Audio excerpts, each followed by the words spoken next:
Hoarding. We all have our pals, we all have our stuff, but some people take it to the extreme.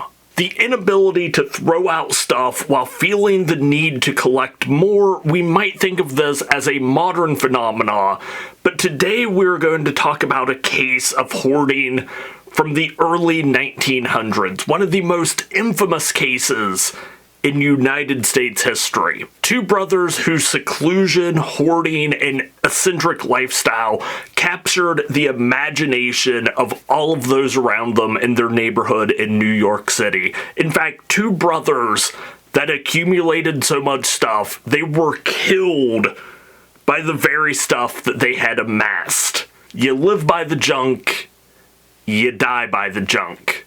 Ladies and gentlemen, today we are going to be talking about the Collyer Brothers. And if you like weird and macabre history, you should hit that subscribe button because, yeah, that's basically what we do around here. And as always, thank you for watching.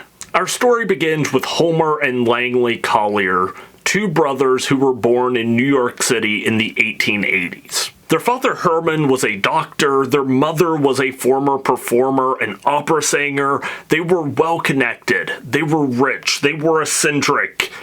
They were also first cousins, but that's not the point. How eccentric were they, you might ask? Herman, a doctor, commuted to work in a canoe. Homer was born in 1881, Langley was born in 1885. Now, Homer and Langley never married, never had any kids, but in 1909, their mother, their father, and both of them moved into a 4-story brownstone home in Harlem, New York. Now, both of the brothers had attended Columbia University. Homer had earned a degree in Admiralty Law, while Langley took various classes in chemistry and engineering and the sciences. Now, eventually, their mother and father would pass away, and the brothers would inherit the entire Collyer estate. And for the first couple years, they still went about their lives normally. Homer was a practicing lawyer, and Langley was a piano salesman. They interacted with the community, they went out to parties, they even were Sunday school teachers at the nearby trendy church. This was until 1933 when Homer would lose vision in both of his eyes. Just one day while going about life, he suffered dual hemorrhages on the back of both of his eyes and was rendered blind.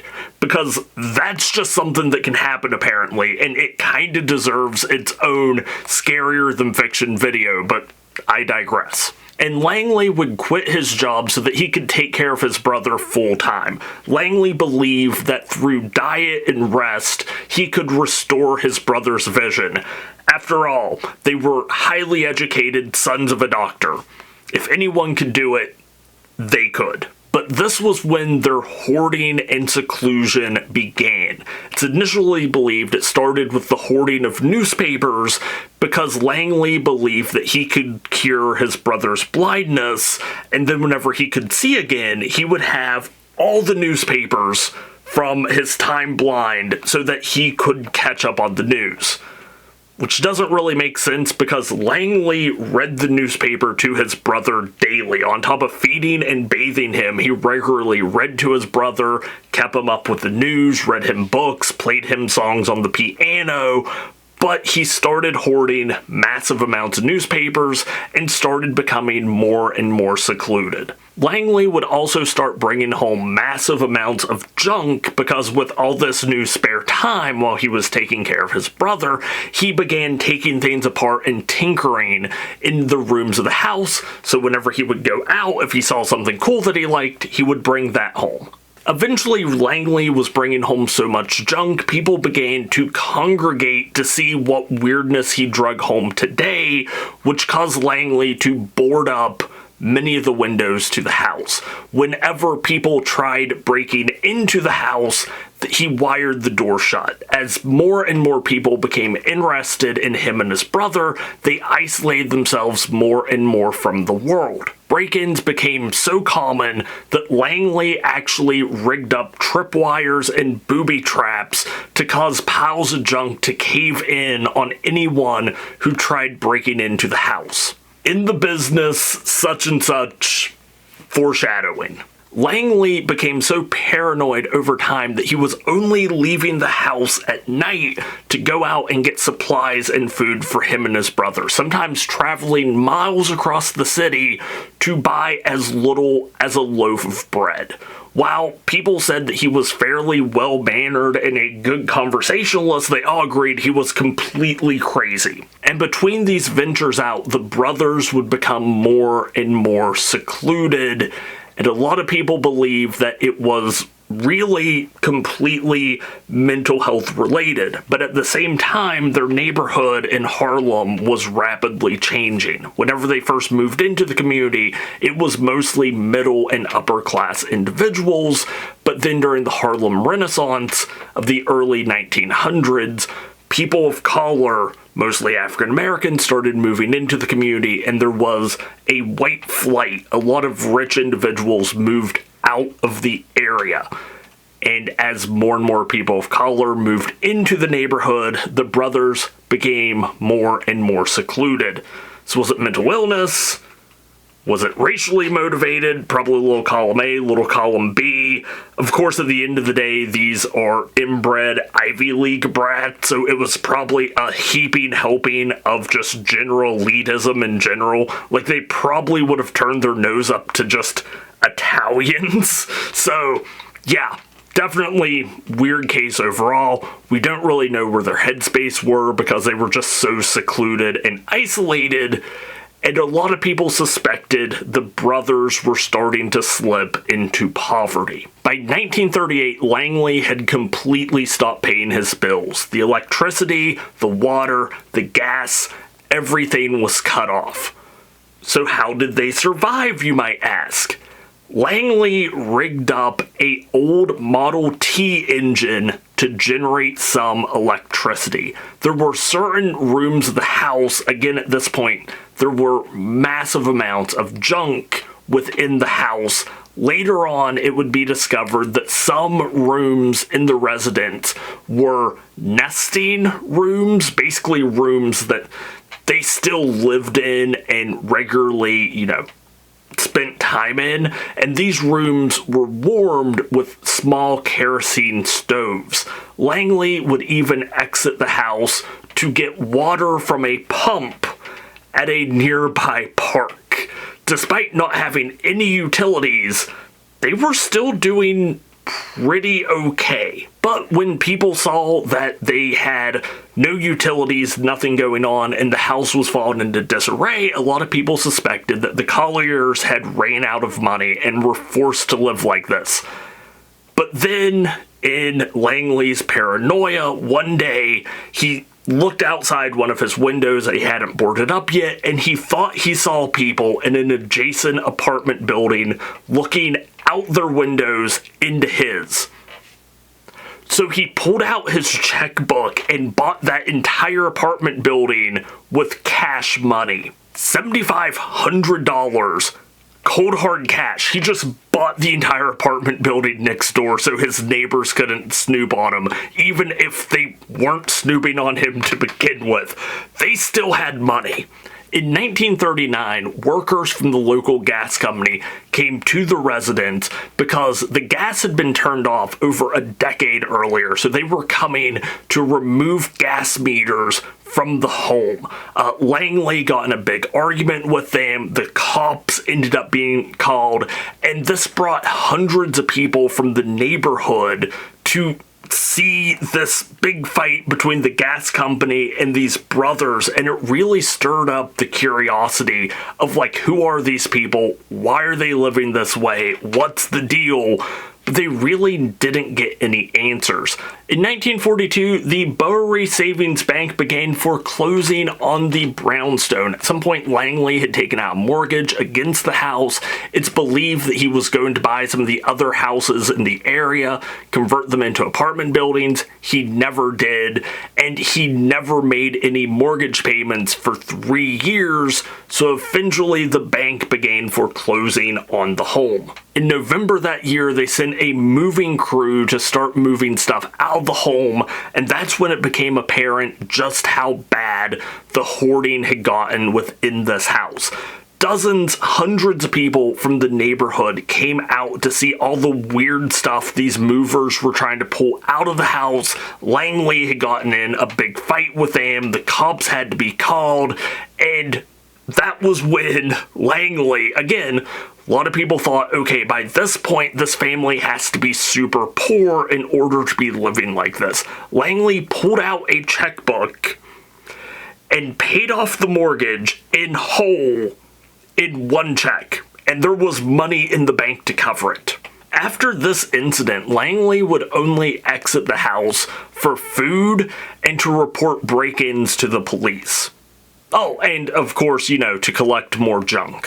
On March 21st, 1947, an anonymous call was made to the police that there was a dead body in the Collyer brownstone. And when the police arrived, it took them hours to move enough junk so that they could actually get inside the home. They removed stacks of newspapers and boxes and various machinery parts. And after digging for 5 hours, they finally found the body of Homer. He had deceased. The state coroner came in and determined he had passed away due to a combination of starvation and heart disease. But Langley was nowhere to be seen. And it was even weirder to the police and the family when Langley didn't attend or make any effort to attend his brother's funeral after years of taking care of him. The hunt had begun for Langley, and there were people looking across the city and as far away as Atlantic City, New Jersey, to try and find Langley, while at the same time, the police were combing through these rooms and rooms of junk stacked from the floor to the ceiling, looking for clues of where he might have went. In the first week alone of searching for clues, they had to remove more than 19 tons of junk from the home. And this included books and newspapers and just a lot of junk that was left over from the years their father practiced medicine. By the end of the second week, more than 80 tons of junk had been removed from the home. There were portraits and camera equipment and all sorts of musical instruments and firearms and even more books. At least 8 cats were living in this home. 25,000 books, 14 pianos and organs, entire bolts of fabric and fine silks, and various preserved human organs. Again, probably left over from when their father practiced medicine, but it's never specified, so come to your own conclusion. And while this was going on, reports came in from at least 9 different states of sightings of Langley. And eventually, they would find him. On April 8th, 1947, the body of Langley was found less than 10 feet away from where his brother had passed away. It's believed that Langley was trying to bring his brother food, had set off one of the booby traps, and had been buried under a pile of junk. A booby trap that was meant to deter intruders had buried him, and he died of suffocation. This should put into scale just how much junk and garbage there was in this house. It took them 2 weeks to find Langley's body. His brother Homer had starved to death. So Langley had probably been deceased for days before Homer passed away. With all this going on, the stench of Langley decaying in the hot August New York heat didn't help them pinpoint his body. At this point, they hadn't had running water in like a decade and a half, okay? Use your imagination for how this place probably smelt. Eventually, both of the brothers were buried in unmarked graves near their parents. In total, over 120 tons of junk had to be removed from the brownstone. And while most of it was deemed completely worthless, at an auction, the family threw mostly first and second cousins to try and make some money back they only earned about $2,000. The Colliers had sparked the curiosity of an entire neighborhood. While they were cleaning out this home, people would come out daily in hundreds, sometimes thousands, to see what weird stuff are they going to pull out today. Parts for an old horse-drawn wagon, car parts, a wine press, firearms, musical instruments. They just didn't know, and every day it was something new and surprising and weird. Eventually, once they removed a bunch of the junk, they realized that the house was a complete loss. It was eventually demolished and turned into a pocket park, and today the term Collyer Mansion is used to describe a home that is just so full of junk it's dangerous for first responders to enter. So what is the takeaway here? Honestly, it's just a fascinating story of hoarding and eccentricness, and how it seems like no one, despite how wealthy they might be, is above mental health related issues, because this is a story. Like, they had money. They could have paid people to come in and take care of Homer, his blind brother. They could have paid people to clean the house. They could have paid people to work and keep the house in running order. But for whatever reason, they just chose not to. And there was a large amount of, stroller parts and carriage parts and wheelchair parts that were eventually taken out of the home. And there's a part of me that would like to believe that Langley might have been trying to figure out some way to get his brother out of the home so that he could get the treatment that he needed. But we'll just never know. Like I said at the beginning of the video, you live by the junk, you die by the junk. And that is the story of the Collyer Brothers, the most famous hoarders in United States history. I hope you enjoyed this video. If you did, leave a like, leave a comment. What other topics would you like to hear me talk about? Subscribe to the channel if you haven't already. But until next time, don't forget to stay wild, stay wonderful, straighten up some of the piles you have in your living room, and I'll talk to you later.